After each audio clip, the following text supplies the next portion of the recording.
All right. Broadcast is live. Okay. Hey. Cool. All right. We're live.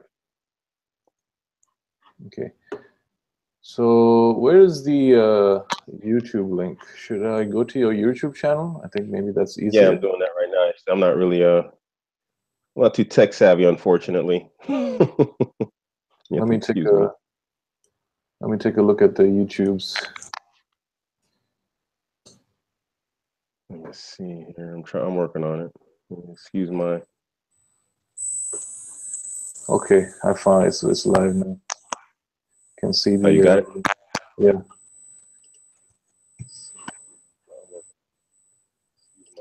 Right, got it. Got it.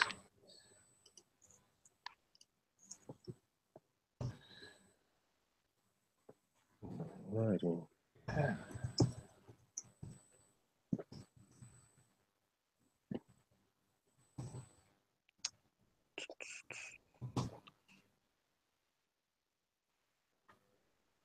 Almost my hands. Oh, there we go. Oh, okay. Tweet is out. Let me just get the Facebook link.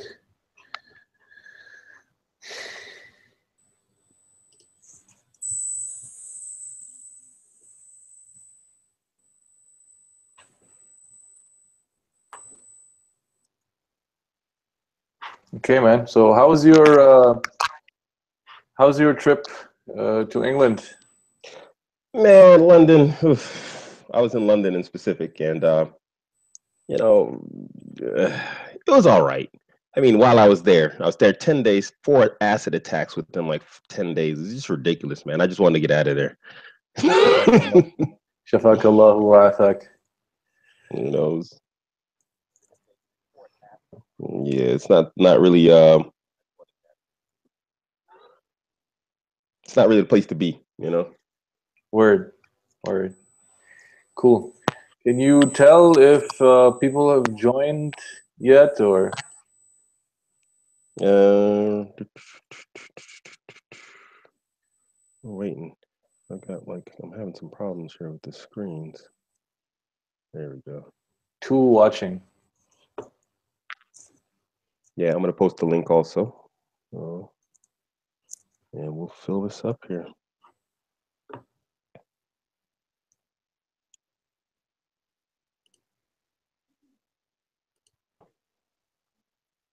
Give me a minute. So how's everything going with what's it called? Becoming the alpha Muslim? How's that working out, man? You got something? Alhamdulillah, alhamdulillah. Haven't been putting enough work as I would like into it, because I've got a bunch of different projects working as well, like my freelancing and stuff like that. So uh, it's tough to produce content to the quality that I like actually regularly. So I'm trying to do once or twice a month, but ideally I would want to do at least once a week.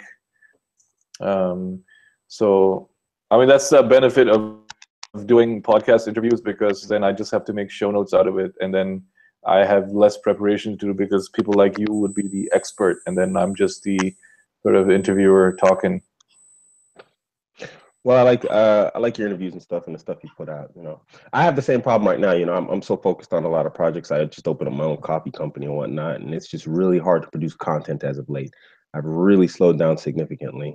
I mean, this past couple of days I put out like 3 videos, but this has become that's more of the exception nowadays as opposed to the norm. Yeah, yeah. So I understand entirely, can completely empathize. Okay, why is this not?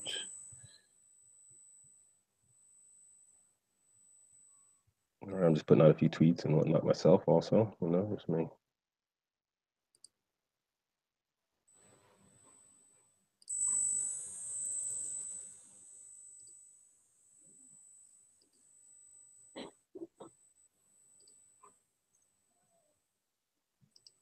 Right. Okay, how do I? Wait. Okay, I got it. Oh, no, that's the wrong one.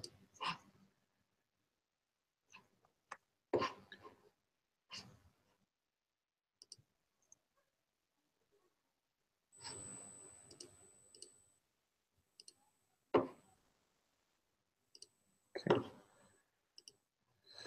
All right, shall we get started real quick? Yeah, Let's get I into lost it. the screen for a second, and I was trying to figure out how to get back here. All right. Cool. All right. So, Bismillah, Alhamdulillah, wassalatu wassalamu ala Rasulillah. Assalamu alaikum, Runtings Rude Wide, Nabil Aziz, becomingthealphamuslim.com, and the Becoming the Alpha Muslim podcast. Welcome to our first live broadcast.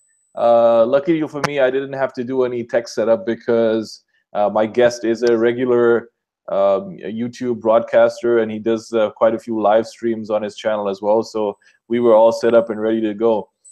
So today, what I wanted to do is, if you had listened to my podcast last week, you would have heard Mad Mamluks on there.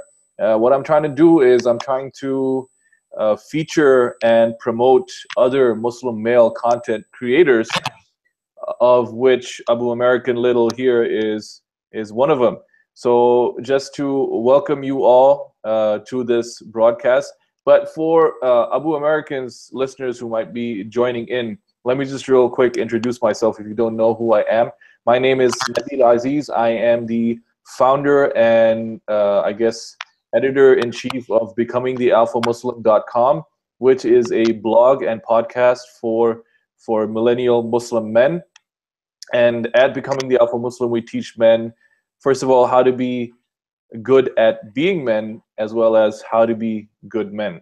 And there's a slight distinction between the two, because you can be a good man and not be good at being a man, and you can be good at being a man and not necessarily a good man. Anyone who has read, for example, Jack Donovan will know this quite well.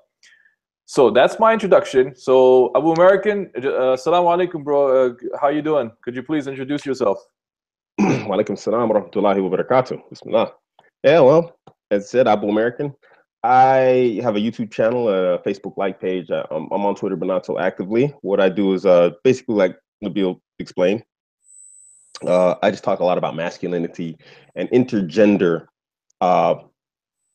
socializing and politics, if you will, for lack of a better term. A lot has changed between men and women. You know, old school social contracts that were in place for men and women no longer exist, and a lot of confusion is taking place. And so we found that, you know, since the feminine imperative and gynocentrism has taken the front stage in modern society, Muslims and Islam have sort of absorbed that somehow, and it's caused a lot of confusion, and it's making a lot of people unhappy. And so it's my desire to do, you know, clear things up, specifically from the male side of the fence, you know. Yeah. Now you mentioned a few. I guess they seem like they're technical terms, and I'm sure. I mean, they'll be obviously very clear for your audience who are used to this discourse. But for my audience who might be sort of newbies to this discussion, we're gonna try to keep it as basic as possible. And you'll find from the questions that I'm asking you that these are sort of the ABCs of you know, your audience, and they'd be sort of already well aware of these things. But today we're talking to an audience that is not necessarily what you would call quote unquote red pill aware, and they're still dealing with I mean, most of my audience are American Muslim men from sort of, I guess, the West, so they're steeped in the feminist discourse, and quite a few of them are having trouble reconciling, you know, the discourse that we find in Islam with respect to gender roles and what society is telling them, and what, you know, modern Muslim women are telling them.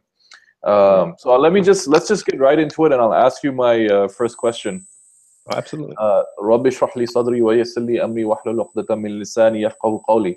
So first question: shouldn't I be asking women on how to deal with women? Isn't it like mansplaining for men to teach men about how to behave with women?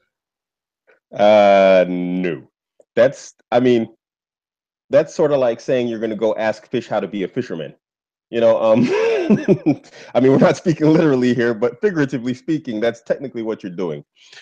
Now, I'll try and bring it down a bit, but the reality is this. I'm going to speak in some absolutes here, and of course, women mostly will disagree with me, but try and stay with me and understand the discourse. To the viewer, women are pretty poor at abstraction. We have to understand this absolutely. Solipsism is a female's point of origin. Solipsism meaning from a self, from the standpoint of my perspective is the perspective. So when we look at a discourse about living with women as a man, women have zero experience living with other women from the standpoint and perspective of a man. She can tell you, according to her current needs, what she would like to see in a man, what she thinks men should be. And all of this is subjective according to her age, according to her menstrual cycle and where she stands in it. She can tell you all of what she thinks a man should be or what she wants from a man. But what she cannot tell you objectively, subjectively, from any standpoint, is how to be a man in a relationship with, or in any sort of relationship, personal or professional, with a woman as a man. Only a man can teach you the male perspective of dealing with women. And this comes with time and experience. So this is where older men, what I'm trying to do, take my 45 years of experience with relationships, men, women, both direct and indirect, and convey it to men and how to deal with women. So no, absolutely not. You should not take, and this is just a simple fact of like you said, a lot of guys aren't red pill aware. This is something that goes into another zone that's called PUA, pickup artistry.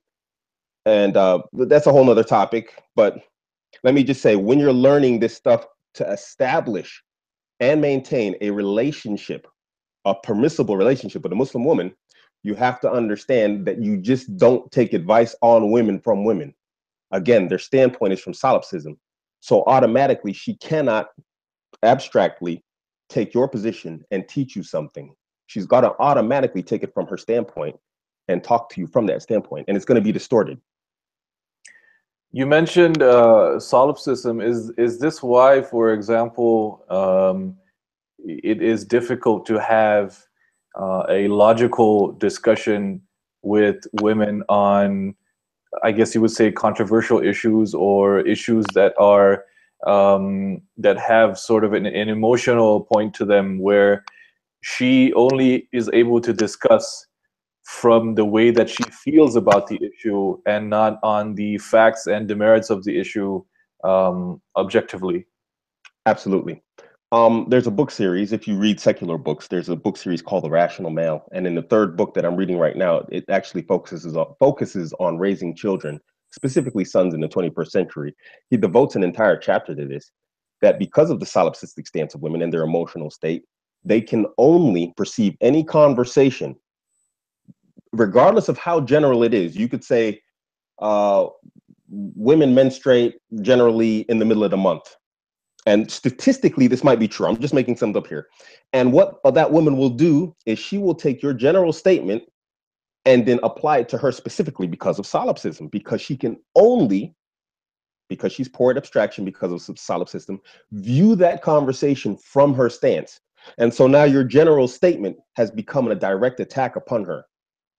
You see, her focal point, her starting point is self. So if you make a general statement about the female gender, she automatically personalizes it. And then, of course, you get into these conversations where now you're dealing with an emotional woman who feels personally attacked. It can be unlearned, but it's, it's difficult. And it's something you have to do with your girls from an early age. If she's reached 20 without learning this as a process, this process of thinking in terms of abstraction, it's going to be an uphill battle in terms of a conversation. But I mean, the sort of counter argument will be, well, don't men do this too, to a certain extent? Yeah, but that's a bit hard to deal with because it doesn't really make a lot of sense a lot of times. When you say, I generally don't accept that as an argument. Let me just say that. This is why I'm having a difficulty, like right now, coming to a response and an answer for that, because that's generally not a correct answer in terms of any conversation you have. Well, men do it too. Yeah, Okay, it's not so a yeah. yeah, Cool. And you mentioned now what you're doing is you're taking your experience and trying to convey it to, younger men and, your peers and things like that. So then I guess that would be your credentials and credibility to speak about this issue, is that your many years of experience in, living life and dealing with women. Would that be a correct assessment? yeah.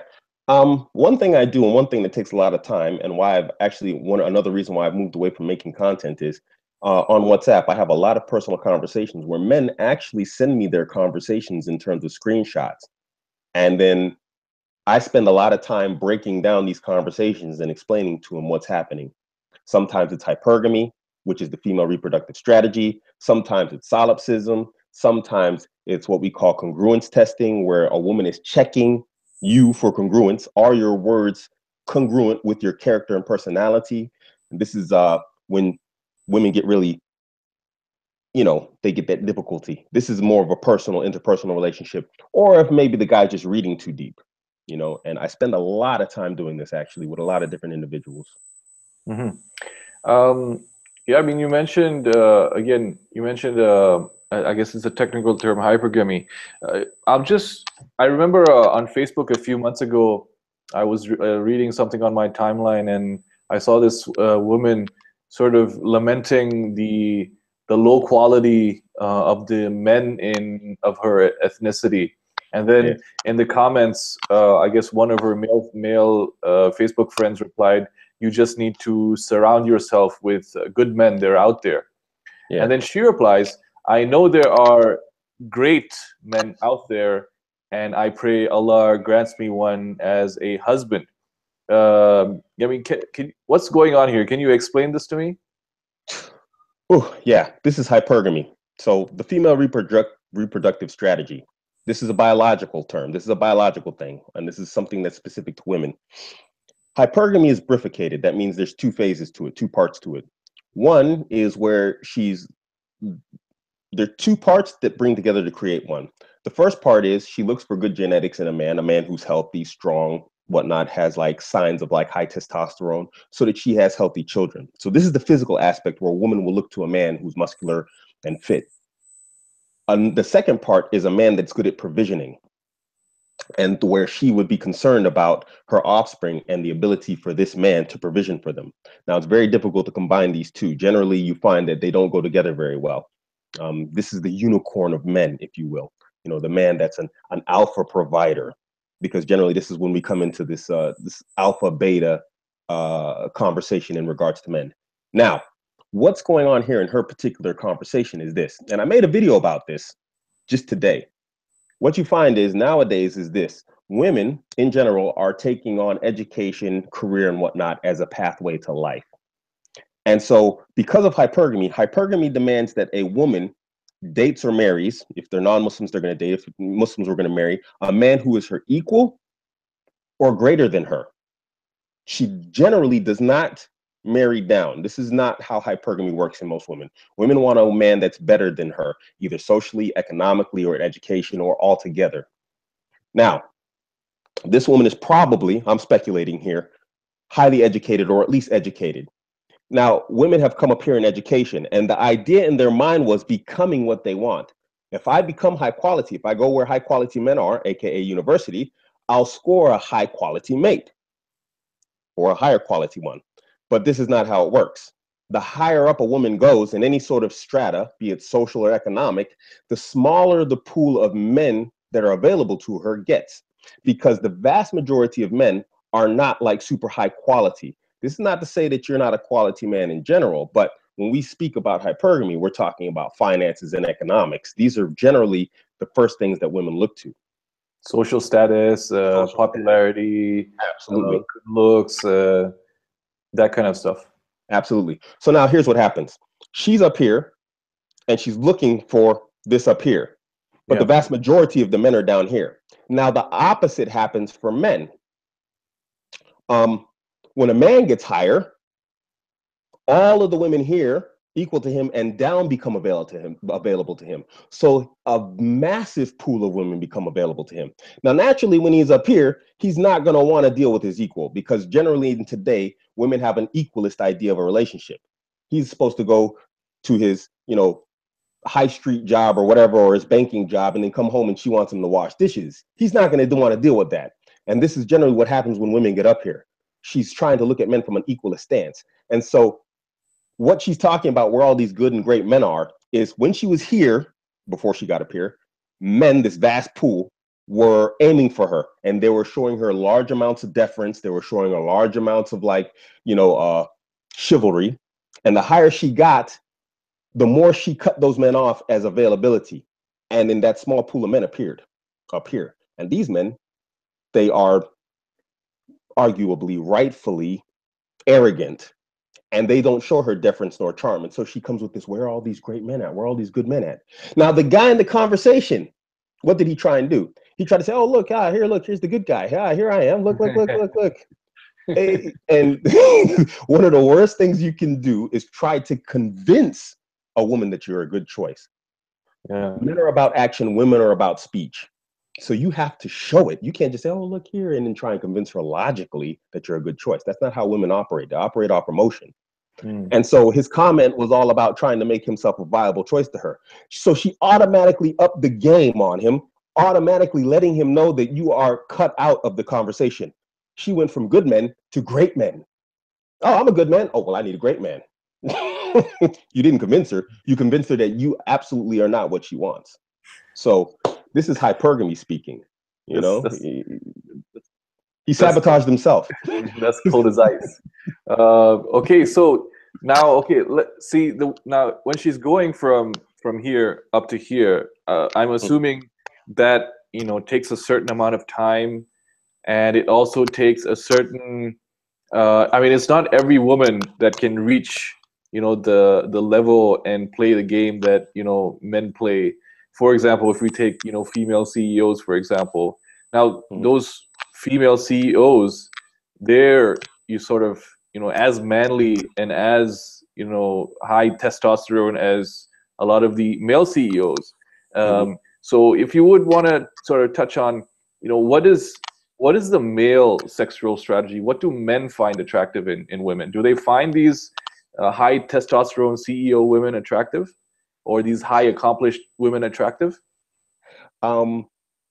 In my humble opinion, the vast majority of men I speak to, the attraction markers for men are youth and beauty. Period, point, fact. And I actually said this in my video today, that women should do things reverse. She should, early on, once she finishes her general education, she should go right into like marriage, find a good man who's got like, a half decent, future building. We have the wali system in Islam, so you understand how to pick out a good man using your wali, and start having children early on. We're talking from whatever legal age is. What is the legal age of, having children? Let's say 18, since we're in the West. She should right off the rip find a good man and get married and start having children. Later in life, she should start career, because what will happen is this: when she marries this man here at 18 or whatever else, the man will be interested in her in youth and beauty. So right now, when she's here in her youth and beauty, she is at the highest point in her sexual market value, which will be referred to as SMV from here out. Her highest market SMV is going to be when she's from about 16 to about 24 to 25. After that, her sexual market value starts to gradually drop. So the vast majority of men that women want access to, the high quality, to the just general bad boy alphas or whatever else, all of those men are available to her at her early age. The older she gets, the less attractive she becomes. Even to the general masses of men out there, she becomes less attractive the older she gets.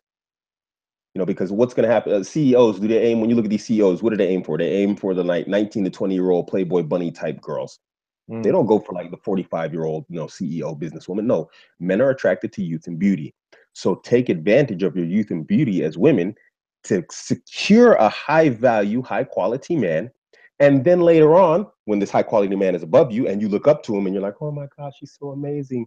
When you start rising up, he's already been rising up also. You will permanently be in a position below him, which will permanently put you in a position as a woman looking up to him. What happens in hypergamy is if you get a man who's here, what's equal with you, and you start rising up with him together, you're young and he's young, and you both come up together, and then maybe you shoot up past him. And that's a problem, because hypergamy demands she gets better or equal to her. And if you're not there as a man, what's going to happen?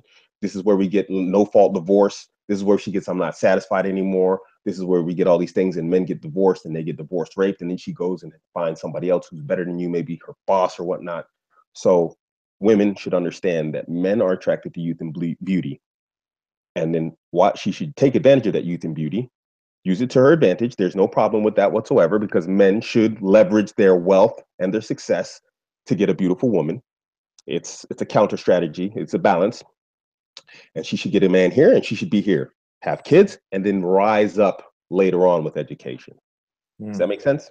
Yeah, that makes sense. So what you're saying is, for example, if a woman were to marry down, or were to reach a situation where she surpasses the man in status, she would start to resent him and not respect him anymore. Is that correct?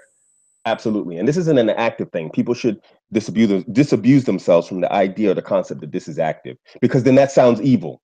And hypergamy gets a bad reputation because of this. A lot of men are sour about it, but there's nothing to be sour about. It's just the reality of how it is. Yeah. It's a passive thing that happens in her mind and in her body. Some women it's active, some women understand it, but the vast majority don't. It's just a feeling, and they become dissatisfied. They resent you, and the more she has to pay for, the more she has to take charge of something, the worse it's going to get, because women want to naturally follow. They don't want to be leaders. They want to be led. The most ardent, hardcore feminist wants an absolute alpha leader. Let there be no question about it. Now, how would you think this manifests itself in sort of the Muslim community? Because obviously we don't date, and our concept of quote unquote alpha male is a little bit different, because chasing after material wealth is something that is sort of counterindicated by Islamic teachings. Not to say that it's bad or anything, but it's not viewed with the sort of aspirational lens that it is in a non-Muslim society. So who are the sort of alphas that women in the Muslim community will go after, in your estimation? Okay. Well, within the Muslim community, this is a wider topic that I've been covering recently, the fallout in the Muslim community. But in the Muslim community, it's going to be definitely the da'is. And this is probably why we're seeing little spates and spatterings of like da'is falling into situations with young ladies. They look to these guys. He's a public speaker. He's got a large following, he's got an alpha presence. He's comfortable. He's relaxed. He's assertive in front of huge crowds. And people look to him for knowledge and guidance. And, people want a man that other men want to be. And most of the time, da'is, speakers, callers to Islam, these people who are in public speaking positions, or scholars, less so scholars, they tend to, fall into problems less so than da'is, because da'is tend to be younger men. These are generally the alphas of the, Islamic community. And you find, unfortunately, there was a young man recently fell into a problem. What was his name? But well, we won't get into his name, but he's a famous speaker, and he had some accusations leveled against him that he had some physical improprieties with some sisters, and it turned into a pretty ugly public thing, which it shouldn't have. Allah musta'an. But hey, this is the type of men that women in the Islamic community would look to as an alpha. We have other issues that are taking place, but within the perspective of the Muslim community, these would be the alpha men that women would aim for. Yeah, I think I know which issue you're referring to. Now, there's something interesting that I noticed in the sort of facts, alleged facts that came out about this issue. Now, it seems like the women he was dealing with, were okay with the inappropriate communication and inappropriate conduct until they found out that he was hollering at other sisters. So like, shorty, like, what makes you think you're special? You would Yeah, dime a dozen. Like, fangirls are hollering at this guy, and then what makes you think you're the only one? yeah, yeah. So I mean, is that something to do with this? Now, obviously, if he's a quote unquote alpha, now he has his pick of the buffet, right? Absolutely. So, and especially in Islam, now we are allowed to have, you know, 4 wives and things like that. So, isn't it sort of, one, it's hypocritical, and the second is, isn't it obvious that somebody in that situation will sort of pursue what's available to him? I mean, I think it's natural. I think it's understood. When we look at this hadith, and I can't quote the exact source, there's a hadith where a man asked the Prophet Muhammad sallallahu alaihi wasallam, "What is most beloved to you?" And he gave the order. We understand that when he gives the order of something, he gives the order in importance. And the Prophet Muhammad sallallahu alaihi wasallam said in order, a salah completed, a prayer completed within the proper time, the women, and then the fine smelling misk, like the fine smelling perfume oils. It's understood. I've left you no greater fitna, no greater tribulation than women. It's better to walk behind a lion than a woman. How many times, if a man and a woman are alone, shaitan, the devil, Satan, as the non-Muslims would call him, is the third. We have a religion filled with warnings of the dangers of women. Some of the mufassirin, the interpreters of the Quran, even said that the ayat saying men were created in weakness was in regards to men being unable to resist women. I mean, the warnings are so numerous that we have to accept that this is an intrinsic part of our biology that Allah has put in us. Period, point, fact. So,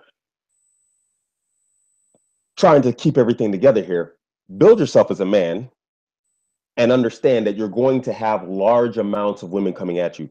Build it and they will come. This is in regards to you too as a man. The more you build yourself economically, socially, financially, whatever else, women will come. And it's going to be difficult to resist that temptation. It's going to be exceptionally difficult to resist that temptation unless you're an abnormal man who has something wrong with you in terms of testosterone production or, you know, something else. So, Which is becoming more and more the case, especially in the West. yes, Studies have come out saying that testosterone has been in decline for, you know, the past, I don't know, 50, 60 years or so, and sperm counts have decreased and things like that. You have a whole generation of men who are low test, even though they're sort of in the prime of their lives. there's a book out actually about this testosterone collapse of the West.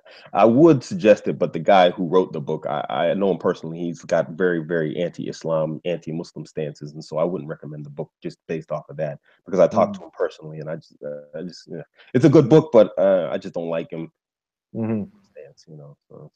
Yeah. One thing I've noticed, I don't know if you've ever been on these marriage websites or marriage apps. Mm-hmm. I've been testing a few sort of to see, you know, which apps are good to sort of find a co-wife on, and I'm testing this one called Muzmatch. One thing I noticed is, and this app Muzmatch is sort of like a Muslim version of Tinder. So you have Okay. swipe right, swipe left, everything like this. What I've noticed is that low quality women Mm-hmm. have extremely high standards. Yeah. And I mean, you have a shorty who's in her 40s, she's divorced, she's overweight, and you know, and then she's expecting, basically, I mean, she has very unrealistic expectations of what she can get out of a husband. Yeah. What is, I mean, do you have any thoughts on this? What's going on here? I see a lot of, you know, in terms of, I mean, they're not attractive. They're older. Some of them are divorced. Some of them are, you know, they're you single moms. You know, they've been working a long time, or they've never been married. They've reached their mid-30s and they've never been married. What is going on here? Why do they have such unrealistic expectations? Whew, okay, well, there could be multiple things at play here. So we'll start off with the easiest first and foremost. The easiest can be what I call alpha widow. Now, alpha widowing could be where like she was with a very high quality man, and somewhere along the line, the relationship went sour. And now the standard for any relationship is that man that she used to have, that high quality man. Generally, women will not go back down on what they used to have. If she had a husband with his own house, she's not going to move into an apartment, you know, with a guy. She wants a guy with a house. If she was in a relationship, a marriage with a guy with a car, she's generally not going to marry a guy without a car. Of course, there's exceptions to this, but I'm just trying to keep it extra simplistic for the viewers who might not understand this. The second part, which is more complicated, is society on a whole. And this is where the term gynocentric comes in. Now, gynocentrism is the lead up to feminism, where entire society starts to like feed into the female ego and ideology of what women are, what they deserve, and how they should be. One stems from the other. So, in the West, in specific, gynocentrism is at an all-time and unbelievable high, and it's an ideology that's pushed by both men and women. And this ideology is pushed by men. I actually made this video about it, about how a beta is made. Um, it starts off with their mothers, and their mothers, as well intending as they are, they train their sons to take on an ideology that is unattractive to women, meaning, oh, women are everything, women can do this, women deserve that. And then the women start to believe this stuff. And then there's an entire industry from music to television, from teaching them that cougars are the new hot thing. What is this new TV series called? I never watched it. Sex and the City. That they're the new hot thing, that the 40-year-old is hotter than the 20-year-old, and that having children and coming into a relationship with another man's child is something that should not really be taken into consideration, including fat or whatever else. That a man is supposed to switch off his biology entirely and love you for who and what you are, despite the fact that hypergamy doesn't allow the same in reverse. So gynocentrism and the entire society in the West is all about pushing the female need, the female sexual imperative. One thing you have to understand is, in order for the male imperative to succeed, the female imperative has to take the back seat. For the female imperative to succeed, the male imperative has to take the back seat. Western society has taken feminism as its methodology, and it's putting the female imperative above the male imperative, and it's causing a lot of trouble. It's causing a lot of problems. It's leading for entire generations of unhappy women. And scientific research and statistics show that women are at an all-time high in terms of being unhappy. There's no other generation of women who have been more unhappy than our current one. And that's because you're giving women everything they want, and they don't want that. Believe it or not, women don't want to just to be handed and told that they're great and whatever else. They want to earn it. But society and men without backbones are just handing women compliments. They're chasing women because they're thirsty, and they just taught, oh, woman is, if you look in the African American community, that women are goddesses, and they're sucking up this thing with female ego, and they're eating it up. And now they think, oh, I deserve that Brad Pitt, This is what the average woman believes, because this is what society has told her on a whole. And she could be 80 points over her recommended BMI. She could, be missing a tooth and have an eye patch. And there'll be some guy on Facebook who will inbox her like, oh, you're so beautiful and you're so amazing. How is she not supposed to have this unrealistic idea of who and what she is? How? Yeah, I get you, man. And let's translate that into the Muslim community. I've noticed a lot of Muslim speakers, preachers, sort of, pandering to women, as it were, putting them, I guess you called it, you would call it, I guess, putting them on a pedestal, going on and on about, how amazing it is that these women wear hijab, and how they're so strong and blah, blah, blah, blah, blah.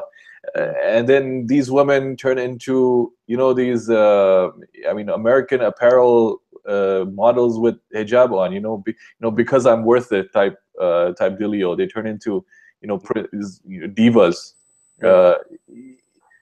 I think we're sort of mirroring the Christian community in its pandering to women. And as you know, in the hadith, it was prophesied that we will follow the Jews and the Christians like a lizard goes down the lizard hole, right?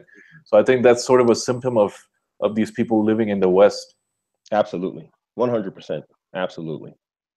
Another thing I've noticed is that in the Muslim community now there are calls from public figures, men and women, advising and recommending that men who are marrying for the first time marry older women, for example, 30 and older, or marry, widows and divorcees. Is this a good idea? What are your thoughts on that? I've had this conversation before, and I mean, when we look at the hadith, the hadith, the recommendation is to marry virgins, young virgins. Marry them young. People should marry young.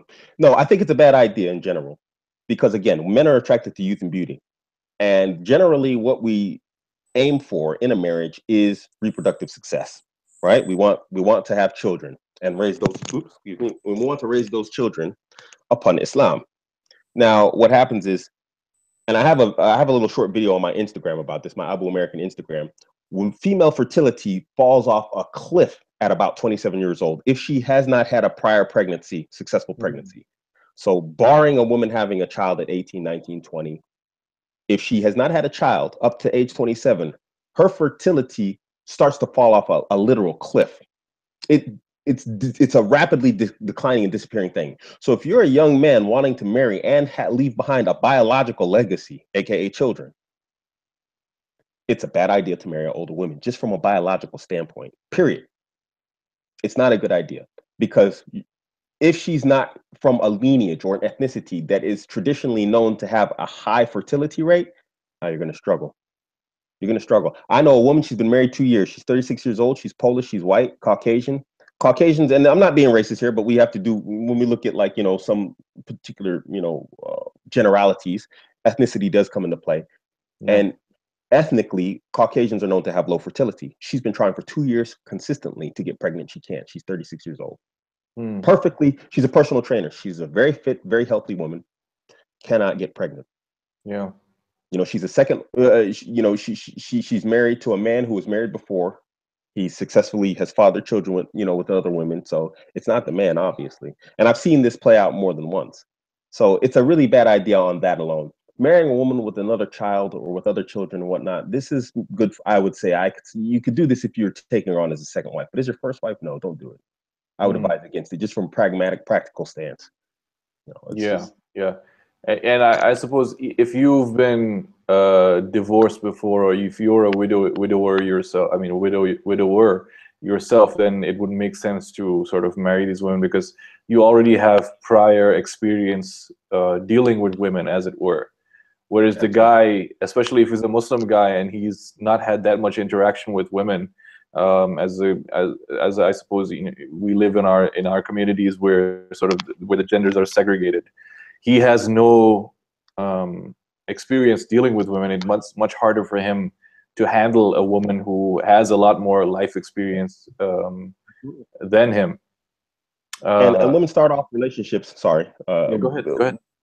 Women might not like to hear this, but the reality is women carry a lot of emotional baggage from previous relationships. There's a study done that shows, and you can apply this to Islam also, but this was specific to non-Muslims, that for every sexual partner a woman has, this is a study done by a woman, there's a 7% increase in chances that she will separate from her next partner.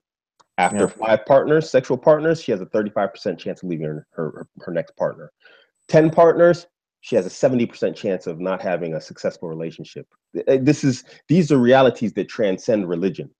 These are, statistical studies that show consistently that a woman stays in a relationship with her partner when she's a virgin the longest.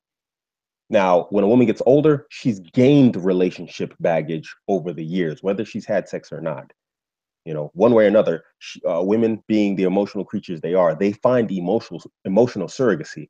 I'm sure you've worked in a career field where you've had women who don't have relationships and they come to work and they're really crabby. They've created a type of relationship, and the drama, I always say the roller coaster, and you have to give your female partner, you have to give her the roller coaster, because women thrive off emotional turmoil. They bring that to work because they need it. And so she has, regardless of whether she's a virgin or not, picked up emotional baggage over the years. So sorry, yeah, I just want to throw that in there. Yeah, I was just about to mention that study. So that study that for every additional sexual partner the woman has, her ability, the chances of her leaving her current partner increases. And then the second study, the first study that you mentioned about the fertility dropping, those are two sort of very important scientific bases to justify our position on, marrying younger women and virgin women, especially. Have you noticed this thing where women will sometimes do or say things to uh, deliberately disrespect you, and then even sometimes they'll even outright say it. I just did it to see how you will react. What is going on here? This is called a congruence test. They have a more vulgar term for it in the red pill world, crap test. But you take the crap and put the more Yeah. derogatory colloquial word in there for it. It's called a crap test. The scientific, if you will, in terms of behavioral anthropological studies, it's called a congruence test. Now, what's happening in here is this is actually what we call an IOI, an indication of interest. That means that woman is interested in you, because women don't do this to men that they're not interested in. What she wants to see now is she wants to test congruence.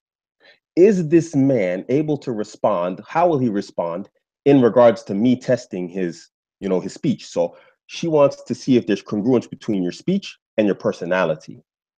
So these are easy to spot because all women, like I said, who are attracted to you will pull these congruence tests. And that's if you're looking to get married, maybe you're working in an office building in London and there's a sister in there and you're trying to get a hold of her Wally and she starts doing this to you. It's a good sign in terms of like you might have a shot at getting a hold of her Wally. but yeah, it can be annoying if you're not expecting it, especially as a man. And I don't think a lot of men understand this. They just take it, oh, this woman's like insulting me, she's challenging me, I don't understand what her problem is.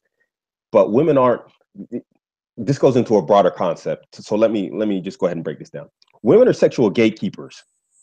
So this means that a woman waits to decide whether or not she's going to pick this man or if she's going to reject him. Men are sexual opportunists. We take the opportunity to gain access to women.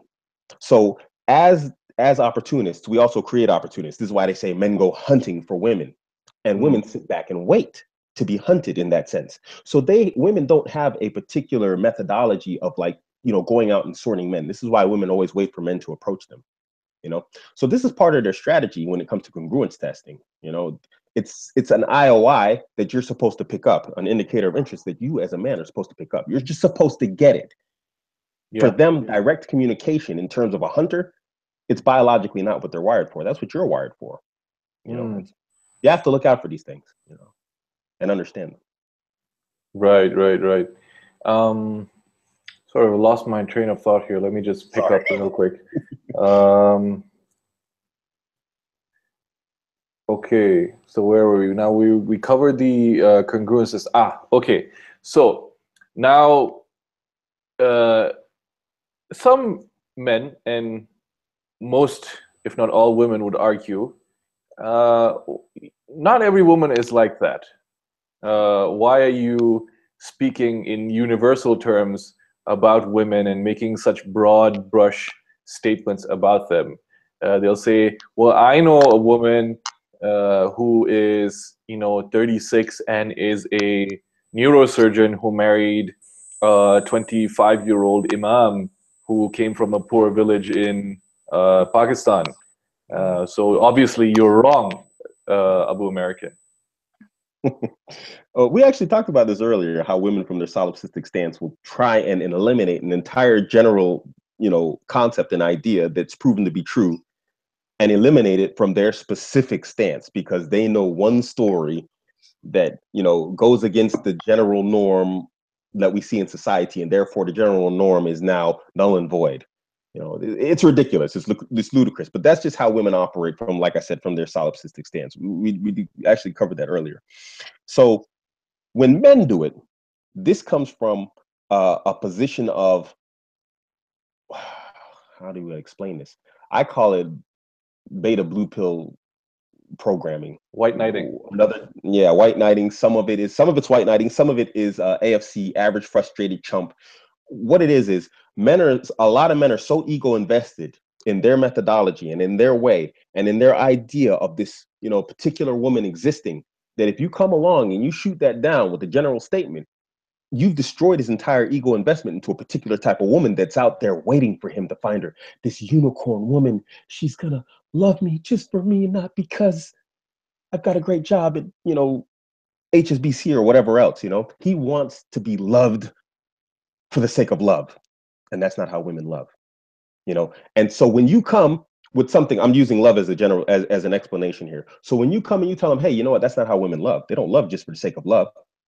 Because you, as a man, you are the true romantic. And a woman is a relationship pragmatist because of hypergamy. And that's true. When you take that away from him, you've taken away his entire ego investment on what women are and how they love. You've basically told him you're never going to be loved for the sake of love. Can you imagine if your entire ideology of relationships and women was built upon that and someone came and took it away from you?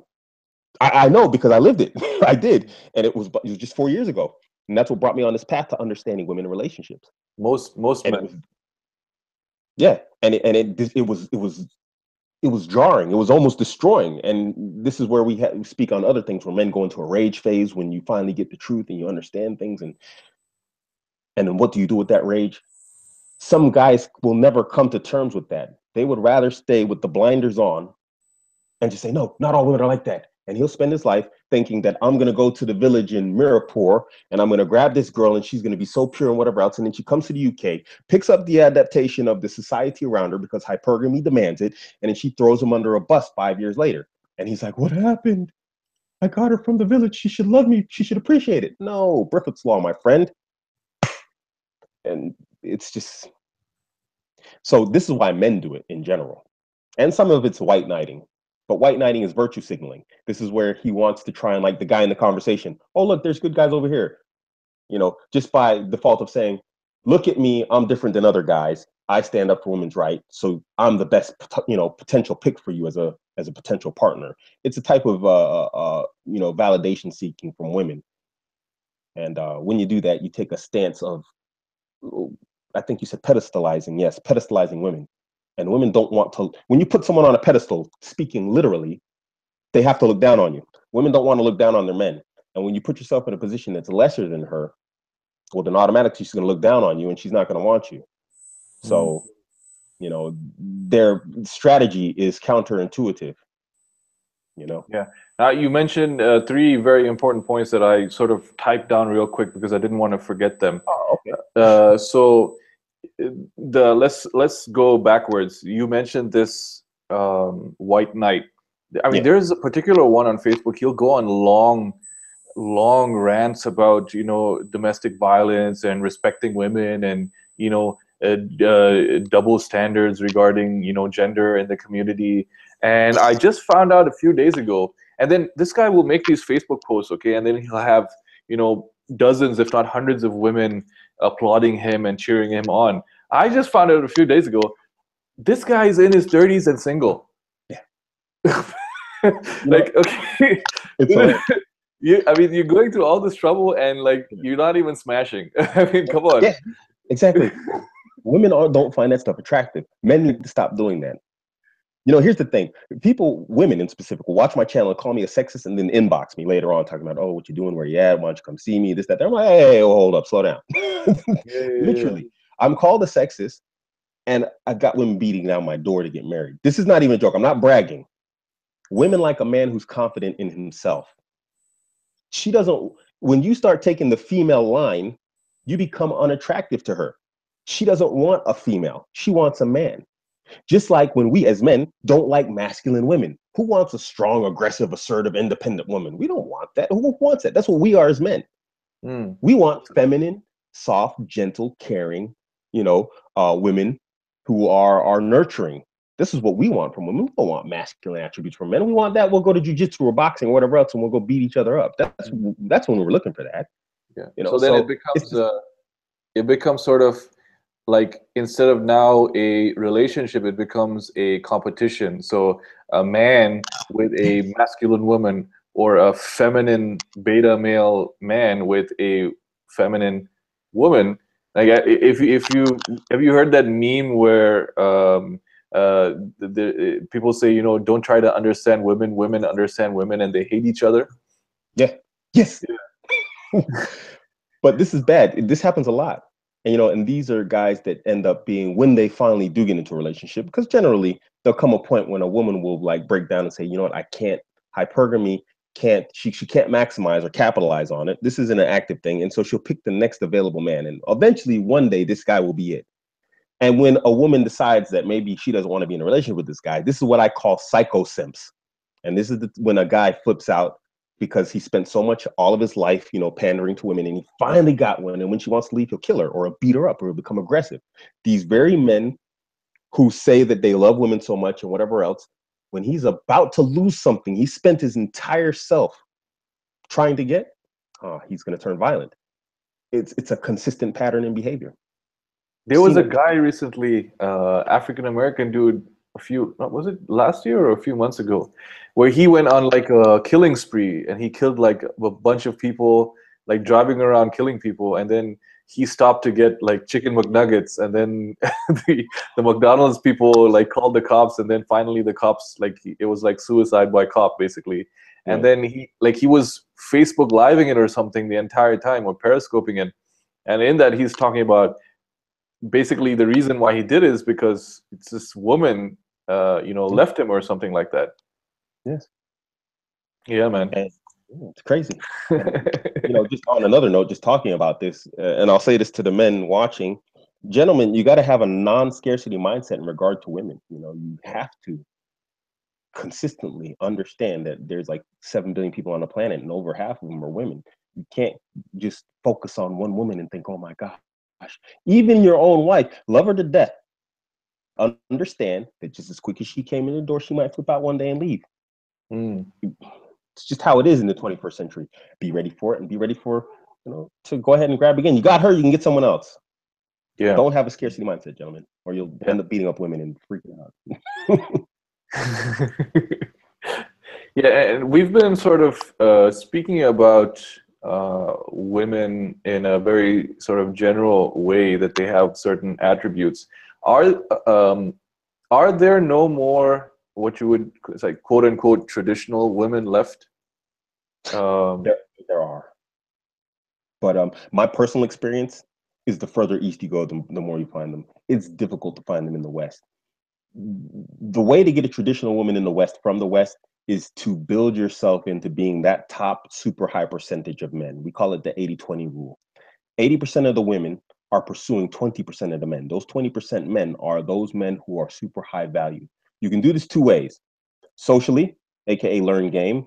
And when I say learn game, I mean for the purpose, gentlemen, of a permissible relationship with a woman in an Islamic marriage. Do not do anything otherwise. A'udhu billah. And the second is financially or socially, economically. You know, you make yourself into a high-powered businessman, but nonetheless, you're still going to need game. Or what's going to happen is a woman's going to take you for your cash. You're going to get divorce raped one day, because if she thinks you're a sucker, that's a sign of weakness. Women despise weakness in men, and she will hate you for it, and she'll try and hurt you. Understand that if a woman finds that you're weak, she'll try and destroy you, and she'll love you. But it's a passive thing that happens in women's minds, and I don't know why they do it. I don't understand the dynamics of it, gentlemen. Despite me researching women so in depth, I don't understand it, but I know it to be fact. So it's like they're very Machiavellian in the way they deal with men. Yeah. So I'm sorry. He's like they're like ruthless. Straight gangster. But sorry, I forgot I didn't finish. So if you want a traditional woman from the West, you have to become that high value man. Then she'll do anything it takes in order to maintain a relationship with you. She'll become traditional if she wasn't before. She'll learn to cook. She'll learn to, like, you know, dance salsa or whatever. I don't know. Whatever she thinks it is that it takes to keep you happy, she'll become it. You know. But then you mentioned needing game. Even after you're married, I guess, you know, the game never ends, right? You still have to stay, like you can never slip up, right? You can never get complacent. It actually becomes a little bit more complicated after you get married.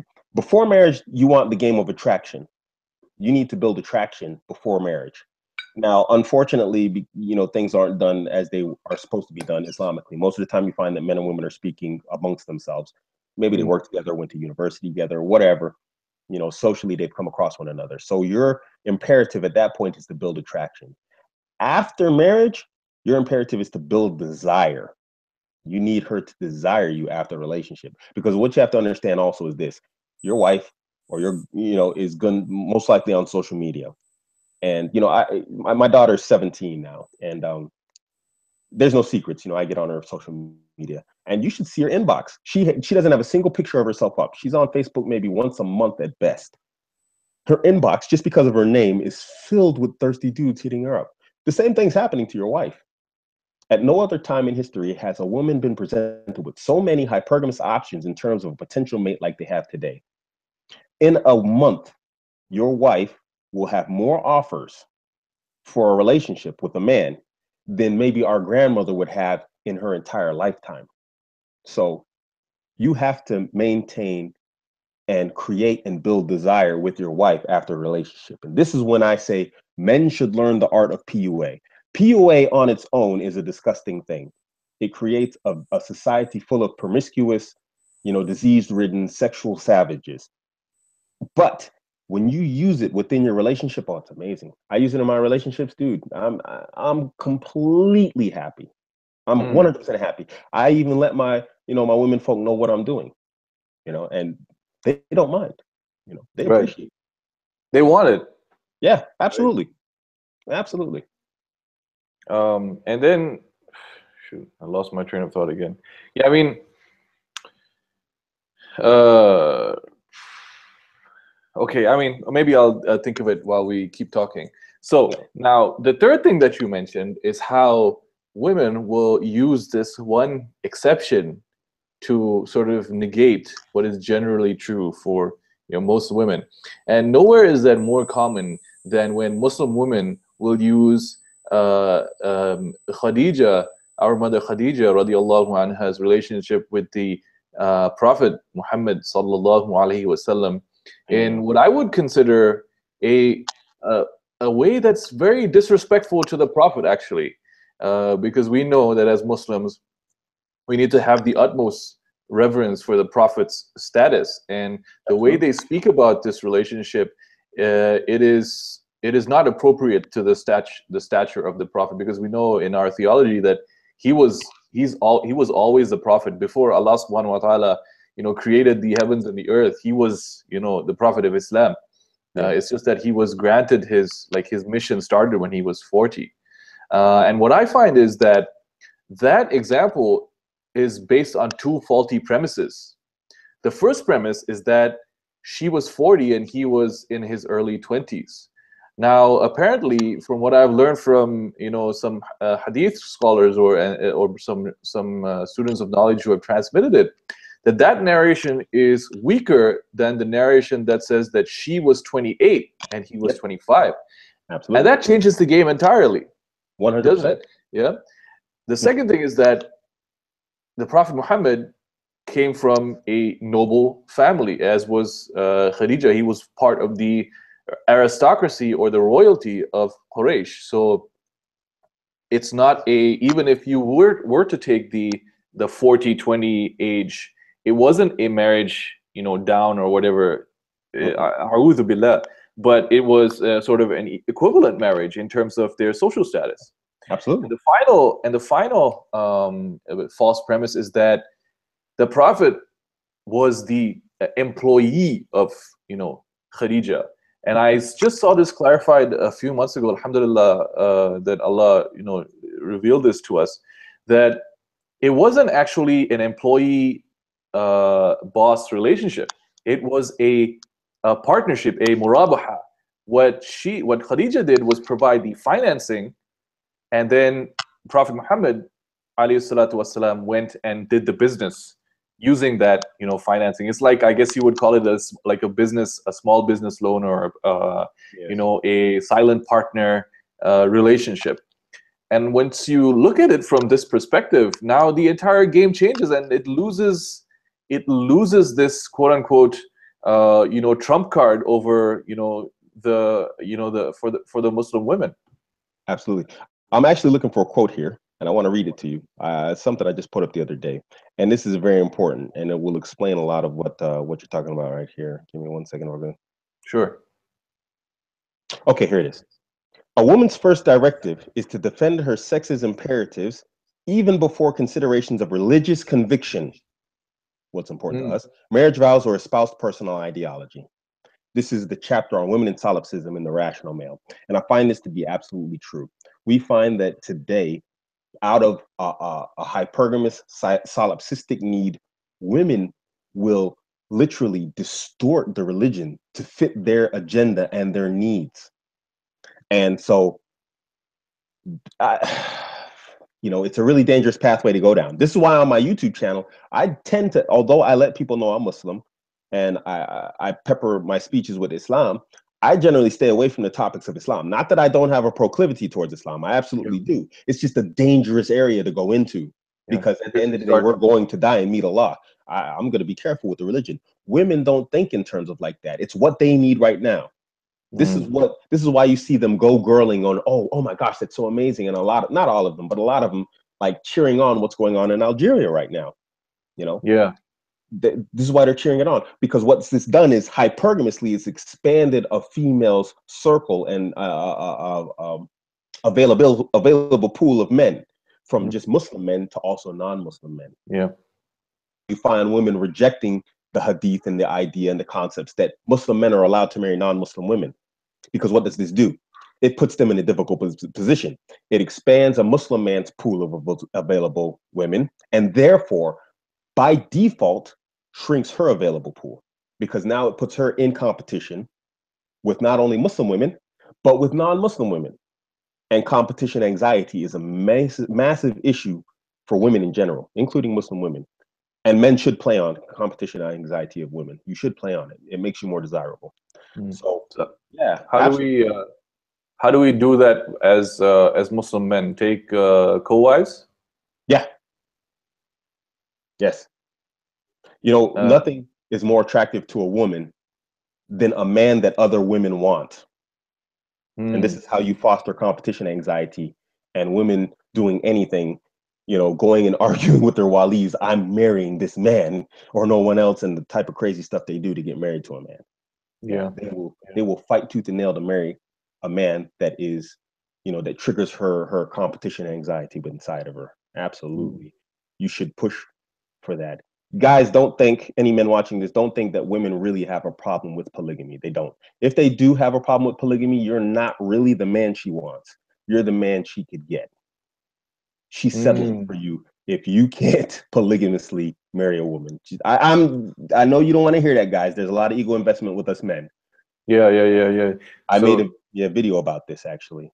If she's not part of it, I think then part of the I guess the onus is on us as men to build ourselves and improve ourselves to the state where we have command over the relationship and the direction that it goes in. Because if you think about, this is a non-Muslim example. If you think about pimps, like pimps have no problem having a lot of different women love with them, and they're totally okay with sharing this one guy amongst themselves. Yeah, absolutely. Women don't mind sharing men. Don't high value men. And this is the thing, you made an important point. It's upon us men. Now, this is not to blame men for what's happening. Well, actually, we do face a lot of blame. Gentlemen, women want leaders, and you have to lead. If you don't lead, they're gonna go off on their own and do stuff I always call it goofy. Because men have intuition and intellect. And when one conflicts with the other, we refer from one to the other or the other to the other. Women have intuition and intuition. And when one is in conflict with the other, they use one to refer back to the other. So if you don't lead, she's going to do something goofy. And this is what we're seeing happening in Western society and as a whole, and now being absorbed into the Islamic world. Women are being left to their own devices. This is not to say that they're not, intelligent creatures, but they come up with goofy things because of their emotional state. And you really, really have to be a leader, gentlemen. You can't doubt yourself, because the moment you doubt yourself, she is biologically built to smell that. And the first thing she thinks is, oh my gosh, this is the guy who's in charge of me and my offspring's safety. And you're going to trigger congruence tests. She's going to turn crabby and mean, and she's going to start testing you to see if you're actually that man that she needs to lead. And then you're going to get frustrated because you're believing these equalist ideas of the 21st century, and it's going to collapse around you. So yeah, that's why, I mean, that's a very important point. What I noticed is that you can't show weakness because women view weakness with contempt. absolute contempt. Yeah. And I mean, and it's isn't it, it's like a complete lie, right? They talk about they want a man who can express his emotions and, you know, not be so stoic all the time, but that's not what they want in reality, right? No, they don't want that in reality. That's just another congruence test. I have another saying for this if I can find it. Yes, here it is. In reality, no matter how much a woman appears to have her crap together, she's only one rejection, one personal slight, one flat tire away from a hysterical episode. Despite what feminists would have us believe, women really cannot survive without the support of men. This is why women will forgive men for anything except weakness. Because a weak man is to a woman what one drowning person is to another drowning person. At best, useless. At worst, dangerous. Women are hardwired not only to avoid weak men, but to ruthlessly be hostile towards them. Do not display weakness towards women. Do not. Do not talk about your problems. Don't bring work, economic, financial problems that you are having home to your wife. Do not do it. Go and talk to your homies, find solutions, get it fixed. If everything, she'll detect something's wrong. That's she's good at that. She's hardwired to do it. But you do not discuss your problems with her. Do not do it, gentlemen. They say they want a man who's open and emotional, whatever else. And that's a congruence test. And the moment you say, "Oh yeah, I can do that," she's like, that guy's not for me. Mm. And Yeah, real quick, I just remembered an example that I saw on Reddit, and then we'll close it out. Okay. I was reading this Reddit thread, and this woman was talking about how her husband was out of a job, and he's been looking for a job for a while, and then she comes home from work one day, and then like they start talking, and then suddenly he breaks down crying, and then she's there trying to console him, and she says, "I was filled with disgust looking at him." Okay, this is her husband.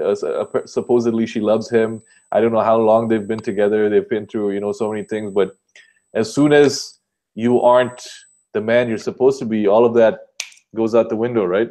Yep. Have a plan, gentlemen. Doesn't have to Last, be realistic. Be confident in it, and she'll follow you. yeah. Last question. So now we've had this hour-long discussion. Isn't all of this talk misogynistic and anti-Islamic? I mean, the Prophet ﷺ would never speak about women this way, right? Wow. I mean, the Prophet Muhammad sallallahu himself said, "I've never seen a group more devoid of intellect than you women." I mean, this is a statement from the Messenger of Allah sallallahu alaihi wasallam. I mean, this is a statement. I mean, is that misogynistic? Of course not. It's just a reality. Women are emotional creatures, and we are intrinsically leaders. You know that. Do we say the ayat where it's listed that two women are equal to the witness of one man? Is this misogynistic? No, it's not. You know, I don't think this is misogynistic talk. I think what it is it's become so, what's the word? Unpopular because of feminism and gynocentrism that it can be billed as misogynist. I don't hate women. I absolutely adore them. I have women in my lives. I have daughters. You know, I got wives. I love them to death. And I want the best for them. And they understand that when they watch my channel. My women folk watch my channel, you know. But misogynistic? Do I hate women? Misogynistic, we have to define this as the hatred of women. No, of course not. We're trying to teach men how to live with women. Why, if I hated women, why would I try and teach men and speak about women in any other way than like, just forget them. Like MGTOW. We can't say MGTOW is men going their own way. Yeah. That's close to misogynist, but it's not really misogynist sometimes, you know. That would be more misogynist, like just avoid them altogether. They're useless, they're worthless, they're horrible creatures, and they're disgusting and blah, blah, blah, and don't deal with them. Go be gay or live on your own in the bush or something. So I wouldn't say that, but you know what I'm saying. You get the idea. That would be more along the line of misogynist.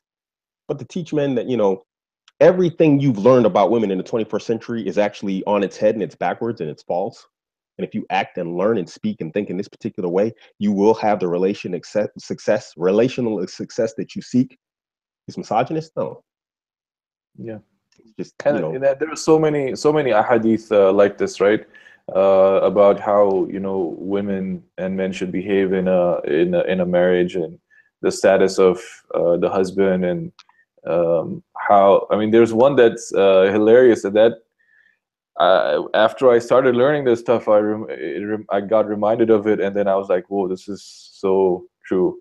And it's like about how the wives are ungrateful to their husbands. Like, the guy can do 99 things right, and then if he does the one thing wrong, she says, you have never done any good to me. Yep. And that sort of encapsulates what we've been talking about, right? In full. Absolutely. You know what? And this is something that, like, I mean, alhamdulillah, I believe in Islam, but it's like a reaffirmation of Islam to see like contemporary anthropological, psychological, sociological sciences catch up to religion. They have this thing called Briffith's Law. And part of Briffith's Law says that, you know, any past, Briffith's Law in basic says that, like, you know, the woman dictates the relationship. And so when a woman decides that the relationship's over, the relationship's over. And that any past favors done are null and void once they have been exacted. So once you've done something for a woman, it no longer counts. And this is part of Briffith's Law. So she doesn't look to the past and what you've done for her. No, it's what have you done for me lately, like the song used to say. What have you done for me lately? Yeah, I want half. This was in a hadith, like 1,400 years ago. This was a hadith. And now they came up with an entire scientific process behind it in female behavior. It's unbelievable, man, to watch and just see and to learn this, like relearn it from an anthropological standpoint. It's amazing. It's a reaffirmation of the religion, man. Absolutely. We don't need it, but it's just amazing to watch, you know? Yeah, definitely. It's like I say to my readers, I don't need, you know, red pill theory to tell me how to, you know, deal with women, because Islam has already spelled it out for us. We're just borrowing the language, because we're dealing in English, and we're dealing in a Western context. So we're just using this language to deal with the sort of ideological dominant construct, which is, you know, feminism. I mean, that's a great place to close it out, man. I really want to thank you for having me on your channel and letting me interview you. For those of you who are listening, please like the video, subscribe to Abuamerican's channel, and hit the bell button so that whenever he produces, he publishes more content, you'll get notified. And for Abuamerican's listeners, Jazakumullah khair for watching, and for my listeners as well, Jazakumullah khair. This is going to be out. The recording of this video will be on my website in a few days with the show notes, and I'll also be publishing the audio as a podcast. So if you enjoyed the conversation, please, first of all, subscribe to Abuamerican's channel, and second of all, subscribe to my podcast and leave us a rating and review. So I guess let's close it out, man. Jazakumullah khair. Wassalamu alaikum wa rahmatullah. Wa alaikum assalam wa rahmatullahi wa barakatuh.